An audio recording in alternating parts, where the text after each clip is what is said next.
Hello everybody. It's just a little local bimble. Got Mrs. Tractor on the back, and I'm trying to say new. Got the GoPro on the front of the bike, but not in the ideal position. It's more in a position where it should face me, but my mounts haven't turned up yet, so I can mount them in the correct position for forward view. But I've got a microphone attached to that and the Ghost Drift, and I've got 3 microphones stuffed into my helmet, and it's quite a tight squeeze, but I'm going to give it a go and see how we get on. As promised, I'm going to do a little bimble through the Ashridge estate, which is probably 3 or 4 miles from my house, this part of it. Potton Golf Course and then up through the Ashridge estate. There's lots of roads up through the Ashridge estate, but I'm only going to do the one, just to show you where we are with the Ashridge. It's a nice ride, especially in the summer. You get to see the deer out on the fields. Occasionally in the winter you can. So it's a bit precarious coming along here at night, because they do tend to run out in front of you, and if you've got a 6-foot stag running out in front of you, there's not going to be a lot left of you, the bike or the stag. So we tend not to come through here at night unless it's in a car. But yeah, this is part of the Ashridge estate. First time I've been out to get up here, I really trusted it coming out here. It's although it's not rained for about 2 weeks up here, the roads are terrible. Although it's not rained for about a week or so up here, they're still wet, they're still dirty, they're still damp, and these roads up here are not the most comfortablest on the bike. Not so bad on this, although I've got the suspension set on quite firm at the moment. I could put it softer, but I like to feel what the bike's doing under me on these roads sometimes. So yeah, give the GoPro a go, compare the 2 footages and see what I put up. I think that's the best way to do it. I've got the Ghost Drift. It was I kindly won and was given to me by RevBomb on my helmet, and I've got my GoPro Hero 10, which was my Christmas present from my good wife, Mrs. Tractor, commonly affectionately known as the ball and chain. Right, there's the first of these speed humps coming into Ashridge. This part of Ashridge is actually the college, or will be the college. I will actually get off and show you the college. So last time I come this way, it was about 4 weeks ago, they were actually working on it, and it was covered in scaffolding and didn't look particularly nice. Not see any wildlife, probably tucked up in the undergrowth, keeping warm, but they have quite a large deer population up this way. But it's quite a nice little ride. When this is covered in snow, I'll bring the old Range Rover up here, and you're the only ones up here in 4-wheel drives, and it's stunning. So another big speed hump. They're not for the light-hearted. You wouldn't want to hit them too hard on a sports bike, probably have you off. Quite popular up here for walkers as well. In the summer you get all the deer out on the fields there. But this is your first view of the college. Now for a college, that's quite spectacular, I think, and definitely something worth having a look at and maybe getting off and taking a photo. But yeah, there she is, Ashridge College. Got my visor up, so if you get a bit of wind noise, I do apologise. It's just the way it's got to be. But yeah, that's the college. I'm going to try and pull up down here, and I'll switch it back on in a minute. Okay folks, little look at the tractor with Ashridge College in the background. But this is the tractor. It's a 2022 pre-registered BMW 1250 GS Adventure TE, with all the bells and whistles, including heated seats. But there's the college. She is, if you've got to go to college, why not? I don't know how much the tuition fees are here, but it ain't gonna be cheap. And there you go. Okay folks, that was Ashridge College. Nice place. Come up here, have a picnic, walk the dogs, see how the other half live. Other places up here, you've got various pubs in little villages and that all around the Ashridge estate. It joins on, it's not far from Whipsonade Zoo. and HBB motorcycles, which is sort of roughly where I'm heading out to. So now we are going to head further into Ashridge. It's all woods, all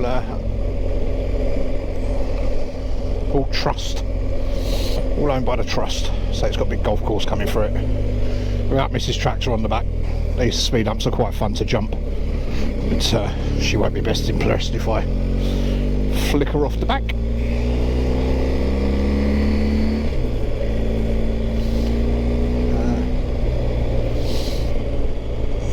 Lots of people out walking their dogs. Making the most of the dry weather. Dry but still cold and damp. I'm showing 4 degrees. 4 degrees.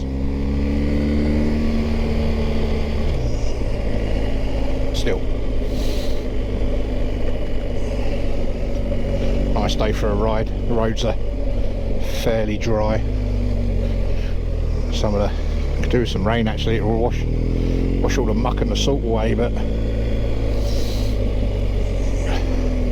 they don't give any of that for a while.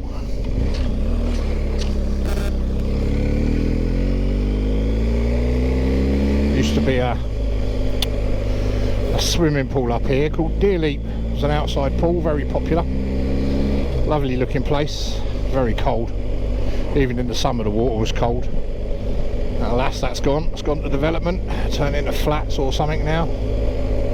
Shame really. Nod nod, thank you. I blame Simon for this nod nod. Every time I see someone in a car, even if I'm driving the van, sorry, and they're on a bike, I'm like, nod nod. I'll kill him for that. That's Simon GTR, git. Oh, too quick for it. Respect the villages. I bet these places have got to be worth upward of 2 or 3 million, and then when you get up further into the estate, the bigger houses, you'd need more than the lottery win. They are absolutely astronomical. I think you'd need to win the Euro millions just to be in with a shout. Some of these places are huge. I suppose you've got to live somewhere. It's not a bad place to live. I think normally now at the end of this road, this is where Deer Leap should have been on the left here. It's all gone now. They built that big house there where that used to be a swimming pool. I'm going to take you to Ashridge Monument, which is a monument to someone and or something. I always remember climbing this thing as a kid. It's just hundreds of steps in a tube going straight up. As a sort of 11, 12-year-old kid, it was real fun, something to do, and your parents just used to look at it as if say you're going up on your own. So up you'd go, and then you come back to do it as an adult and get 3/4 of the way up, and then turn around thinking, nah, this is killing me. I mean, it's probably, the steps in there are probably 2.5 foot wide, and that's up and down, so you're struggling around people. I don't even know if it's still open to the public. I mean, I'm going back already 15 years before the last time I went up there. These places over here, they're worth some money. It's actually 50 mile an hour through here, so I'm good. Lots of gravel in the middle of the road, and I keep riding over it. I mean, don't seem to phase this with these tyres. Very odd.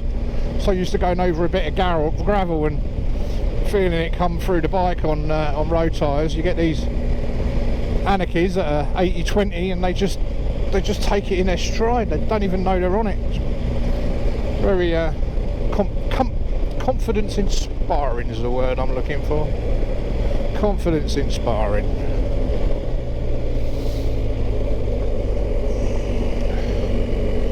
As you can see, you want to spend, if you're a walker, the trails that go through this place are lovely. There's loads of stuff, little bits and bobs in the wood, little brooks and little troll bridges, as we tell the grandchildren they are, you know. Gotta watch for the troll under the bridge. Good fun, good fun. And you'll see in front of us in a minute the monument that I was talking about we used to go up. And, I have no idea who it's dedicated to. I probably knew at one time, but it escapes me. But yeah, you can come up here with your car and your kids. In the summer this place gets packed, absolutely packed. They usually remove all these logs. It's the first time I've seen these logs up there. It looks like they're doing some grass verge maintenance, but they're not usually there in the summer.